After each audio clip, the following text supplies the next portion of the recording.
औज़ुबिल्लाहिमिनश्शैतानिर्रजीम बिस्मिल्लाहिर्रहमानिर्रहीम। मुअज़्ज़िज़ नाज़रीन, खालिद कमांडर बहुत अच्छा इक़दाम किया है जनरल आसिम मुनीर ने, जो अरशद मरहूम की फैमिली को देखने गए, उनकी दिल आज़ारी करने गए और उनके ज़ख्मों पे मरहम पट्टी करने गए।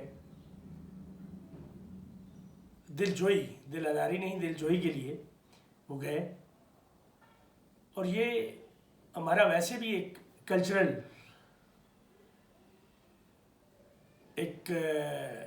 आप कह सकते हैं कि कल्चरल एक तरीक़ेकार है। कोई गम की घड़ी होती है, गम का वक्त होता है, तो उस गम गुसारी के लिए, उस गम को शेयर करने के लिए जो दोस्त अहबाब होते हैं, जानने वाले होते हैं, या दूर से पार से सियासतदानों को देख लें, वो भी ऐसे ही वो ज़रूर उन घरों में फातिहा ख़ानी के लिए जाते हैं, गम गुसारी के लिए जाते हैं। तो इससे थोड़ा जो फैमिली होती है, जो ख़ानदान होता है, जिसका नुकसान हुआ होता है, उसकी थोड़ी दिलजोई हो जाती है, उनके ज़ख्म थोड़े भर जाते हैं। इसी तरह जनरल आसिम मुनीर ने बहुत अच्छा ऐसा इक़दाम ये किया है कि जो गए हैं उनके घर, उनकी वालदा से मिले हैं, उनकी फैमिली से मिले हैं और उनसे वादे वईद किए हैं कि वह ज़रूर अरशद शरीफ का जो खून बहा है उसको इंसाफ दिलाने के लिए भरपूर कोशिश करेंगे। यकीनन यही कहा जा सकता था, इससे और तो कुछ नहीं कहा जा सकता था। ये तो नहीं कह सकते थे कि वो बिल्कुल ऐसा नहीं करेंगे, बिल्कुल मदद नहीं करेंगे। यही वक्त का तकाज़ा था, यही कहा जा सकता था और यही कहा उन्होंने। लेकिन अब इतनी बड़ी शख्सियत, इतने बड़े ओहदे पे फाइज, और ये एक वो वजह भी थी जहाँ हमारी कौम में, अवाम में और हमारी फ़ौज में एक गैप जनरेट हुआ, दूरियां पैदा हुई। उनको भरने के लिए ये एक फ़र्स्ट स्टेप था इस मामले में, जो उन्होंने पूरा कर दिया। अब आगे का जो लाया अमल है, जैसा कि अदालतें भी ऑन बोर्ड हैं और पिछले एक हफ्ते से बड़ी अच्छी कार्रवाई अदालतों की देखने में आई है। स्पेशल JIT भी बनी है, उन्होंने काम भी शुरू कर दिया है, FIR कट गया, ठीक है, वो पुलिस वालों ने थोड़ा जल्दबाजी की है। वो अरशद शरीफ की वालदा की जो ख्वाहिश थी मुद्दई बनने की, वो अगर पूरी कर देते तो ज़रा बात और बेहतर हो जाती। अवाम भी इस पुलिस के साथ भी हो जाती, अवाम के दिलों में जो इस पुलिस के ख़िलाफ़ भी एक अभाम है वो भी खासी हद तक बेहतर हो जाता, कानूनी तकाज़ा भी एक पूरा हो जाता, इसमें कोई हरज नहीं थी। इसी तरह जनरल साहब वो मज़ीद स्टेप 2, स्टेप 3, स्टेप 4 1 बाय 1 ऐसे ही उन्हें कर गुजरना चाहिए। और यकीनन एक नाहक खून बहा है, ये उस शख्स का है जो इस मुल्क को, मिल्लत के लिए, इस कौम के लिए, इस आवाम के लिए एक सच की, हक की आवाज़ बुलंद कर रहा था। उस आवाज़ का गला हमेशा के लिए दबाया गया है। इंसाफ तो मिलना चाहिए उस ख़ानदान को, उस खून को जो नाहक बहाया गया है। और वो क़ुव्वतें, यकीनन वो क़ुव्वतें वो हैं जो इस मुल्क को, कौम को नुकसान पहुंचाना चाहती हैं, तो हाथ कानून का उनके गिरबान तक होना चाहिए और उनको कानून के कटहरे में लाना बहुत ज़रूरी है, ताकि अवाम और फ़ौज के दरमियान जो दूरियां पैदा हो गई हैं उनको मज़ीद कम किया जा सके, वो कुर्बतें दोबारा से देखने में आएँ और रैगां खून को, उस फैमिली को वो हक़ को इंसाफ मिले और लगे रूल ऑफ लॉ। और इसमें जो अरशद शरीफ की वालदा ने जो नाम नामजद करने की कोशिश की है वो यकीनन चीफ ऑफ आर्मी के लिए भी बहुत मुश्किल होगा उनके खिलाफ कानूनी कार्रवाई करने का। लेकिन जहाँ अदल इंसाफ का तल्लक है, जहाँ रूल ऑफ लॉ का तल्लक है, और मैं ये भी कहूँगा जो आर्मी के अपने SOPs हैं उसके मुताबिक भी अगर वो चलें, उनको लेके चलें, उनका सहारा लें, तो यकीनन उनको इसकी जो तफ्तीश है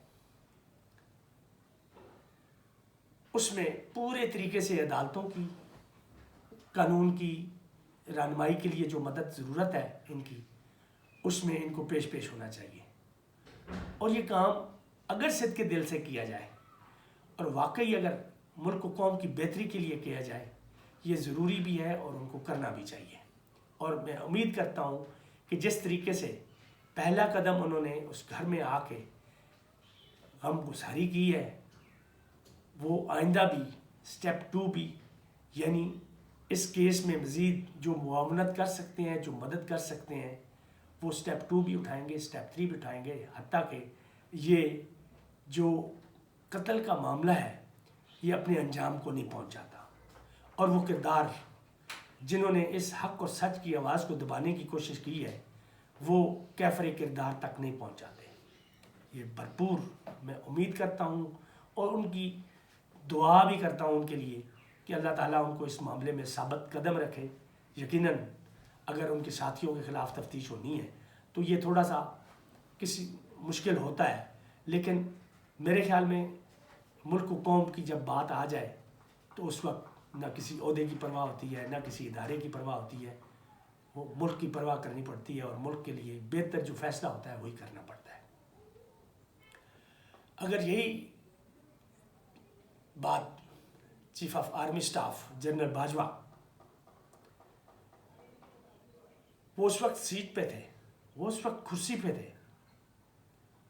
यही काम अगर उन्होंने किया होता, अगर वाकई आर्मी इसमें शामिल नहीं है, जनरल बाजवा इस केस में शामिल नहीं है, तो फिर उनको क्या मसला था, वो क्यों नहीं आए? जब लाखों लोगों ने ये एहतजाज किया, रैलियां निकाली, जनाजे में शिरकत हुए, मीडिया को देख लें, इंटरनेशनल मीडिया को देख लें, तो इतना कुछ देखने के बावजूद अगर जनरल बाजवा उनके घर आ जाते तो क्या हर्ज थी? उससे जो इतना बड़ा खिलाफ पैदा होता रहा और उसको ये मौका देते रहे तो शायद वो ना होता। तो उनका ना आना और फिर आज अरशद शरीफ की वालदा उनका नाम ज़ोर ज़ोर से पुकार रही हैं और सुप्रीम कोर्ट में पहुंच गई हैं वो नाम लेके, और फिर अगर अब भी तफ्तीश नहीं होती तो ये इस मुल्क और कौम के साथ नाइंसाफ़ी होगी। हम नहीं समझेंगे कि रूल ऑफ लॉ यहाँ पे एग्जिस्ट करता है, नहीं करता। तो रूल ऑफ लॉ से अबव हैं वो लोग, वो ताकतवर लोग, चाहे वो किसी इदारे से उनका ताल्लुक़ है या किसी सियासी पार्टी से उनका ताल्लुक़ है, वो भी तो देखने में आ रहा है कि वो कानून किस तरीके से आंखें बंद करके सो रहा है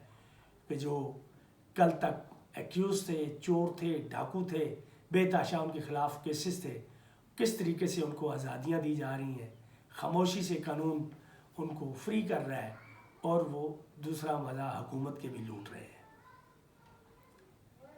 अब कल की बात है, सलमान शहबाज जो टीटी का बादशाह जिसको कहा जाता है, वो भी बड़े प्रोटोकॉल के साथ पाकिस्तान में तशरीफ़ ला चुके हैं और इससे पहले कई मिसालें आपके सामने हैं और ये सारा कुछ हो रहा है। तो ये सारी सूरत हाल अगर देखते हैं हम तो हम ऐसे ही लगता है कि ये कायद-ए-आज़म मोहम्मद अली जिन्ना ने इस मुल्क को किसी और मकसद के लिए बनाया था, लेकिन वो मकसद जो है वो डाइवर्ट हो गया और डाइवर्शन की वजह से ये चंद हज़ार लोगों के लिए ये मुल्क बनाया गया है, जबकि कायद-ए-आज़म मोहम्मद अली जिन्ना की और उस वक्त जो लोग कुर्बानियाँ दे रहे थे, लाखों कुर्बानियाँ दी हैं, लाखों जानें दी हैं, खून बहा है, तो वो सारी कुर्बानियाँ रायगां चली गई हैं और चंद हज़ार लोगों के लिए इस मुल्क को बनाया गया है उनको तकवीयत पहुँचाने के लिए, उनको ज़ाती फ़ायदा पहुँचाने के लिए सारा कुछ हुआ है, तो ऐसे बिल्कुल नहीं होना चाहिए। पाकिस्तान जिस मकसद के लिए बनाया गया था, रूल ऑफ लॉ होना चाहिए, और इस तरह का जो नाहक खून बहा गया है उसको हक़ व इंसाफ मिलना बहुत ज़रूरी है। मैं इस दुआओं के साथ वीडियो को क्लोज़ करता हूँ। अल्लाह हाफ़िज़। पाकिस्तान जिंदाबाद।